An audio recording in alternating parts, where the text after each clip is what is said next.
This very unique DNA is now placed within the range of the field of a human heart. Human DNA, when it is in our cells, it is coiled in very specific kinds of ways. These are in a bona fide scientific laboratory. These questions, this is where they're being asked. So here's what they did. So here is the experiment. This very unique DNA is now placed within the range of the field of a human heart that we described in an earlier episode. Every human heart, if you recall, has a field of energy that extends beyond the physical heart for a distance between 5 to 8 feet. And that field, it is an electrical and a magnetic field that we can measure with conventional equipment. So the question is, through that field, is the DNA influenced by the emotions of another person? Can our emotions actually influence the DNA in our bodies? Before I tell you the experiment, let me just share a little bit about why this is important. Human DNA, when it is in our cells, it is coiled in very specific kinds of ways. And what scientists have found is that in the presence of certain emotions that we would call negative emotions, and I don't really like to use that term, but I'm going to use it to be clear on what we're talking about. So when we talk about emotions, for example, of anger or hate or jealousy or rage or frustration, those that we would typically consider as negative emotions, they have an effect on the DNA within our bodies. And the effect is that in the presence of those emotions, the DNA is actually, the coil is tightened. It's tightened like a little knot. And that's important because when it is tightened in this way, the DNA does not express to its fullest capacity. So the negative emotions tighten the coil and prevent the DNA from expressing the fullest capacity of whatever it is that it is expressing, whether it's our immune response or our anti-aging hormones or whatever it is. The DNA simply cannot do its full complement of what it's designed to do.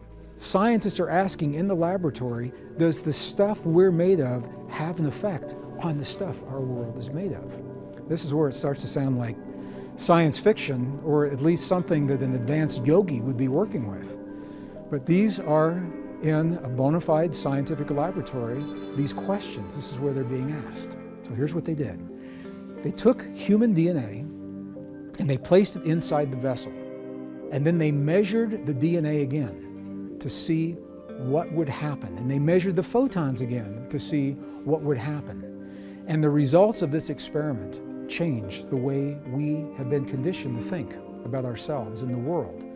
Because the photons went from being completely random when they were first measured, and in the presence of the human DNA, the photons are no longer random, they are ordered. They followed precisely the geometry of the DNA. The DNA was having a direct effect on the photons. The stuff we're made of is having a direct effect on the stuff our world is made of. Just like some of our most ancient and cherished indigenous and spiritual traditions have always told us that we are connected to the world. So this is the first experiment. Human DNA has a measurable effect on the stuff our world is made of. Now I want you to see the way the scientists responded to this. So I'm going to read this to you directly. In the journal Nanobiology, it was published in 1995, the way the scientists described this, they said that the photons were described as behaving, and this is a quote, surprisingly and counterintuitively. Counterintuitively. It's counterintuitive because the scientific thinking is that everything is separate from everything else, and there is no stuff to convey any effect from the DNA to the matter. That's why it's counterintuitive to the science. But the next piece is what I find particularly interesting. I'm going to invite you to listen to the language. It says we are forced to accept the possibility. They're saying that they are forced. They're not saying it looks like, or it appears, or this is what we found. They're saying we are forced to accept the possibility that some new field of energy is being excited by the DNA. Was that science, Western science, has believed firmly that the experiences that we have inside of our bodies, our thoughts, feelings, emotions, beliefs, our prayers, our affirmations, in here have no effect on the world beyond our bodies. And now we know that these two assumptions are flat wrong. There is something in the nothing, and we do have the ability through our hearts, what is called coherent heart-based emotion, to create the fields in our bodies, the fields of our beliefs, of our thought, feelings, and emotions that extend beyond our bodies into the divine matrix. So when people ask, what is the divine matrix?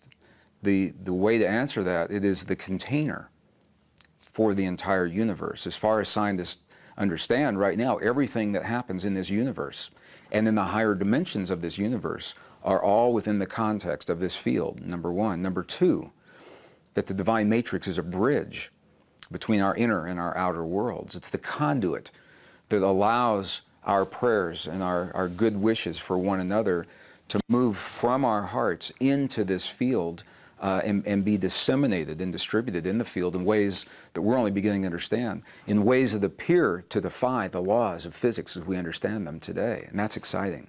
And number three, this field appears to be a mirror in that the quantum soup of all possibilities, if you will, that exists as this field will mirror back to us. It's like a large projection screen that's everywhere all the time.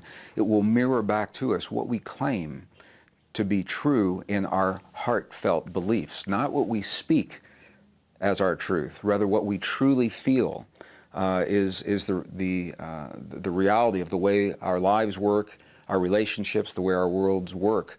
What we hold in our hearts is our truth. This field will mirror it back, and where this gets really interesting is sometimes those truths that we hold are unconscious truths, and we're not even aware of what it is that we truly believe. We know what we like to think we believe, but what we truly believe in our hearts sometimes is masked even to us.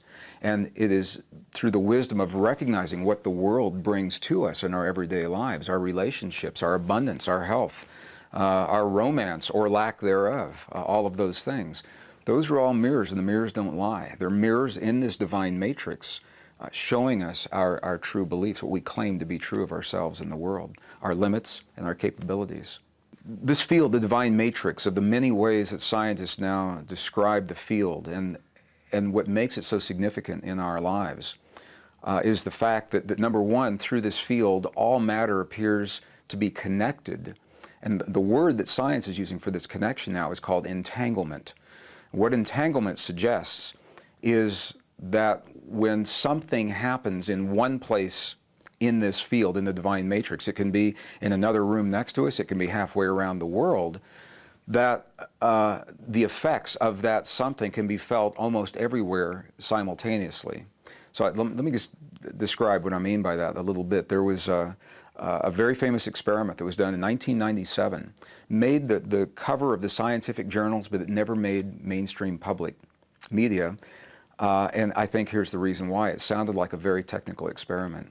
What scientists did at the University of Geneva was they took a particle of the stuff our world is made of. It's called a photon, a little packet of light, particle of light, if you will. And they wanted two identical particles. So they took this one photon and they broke it into two, so both pieces had the same properties.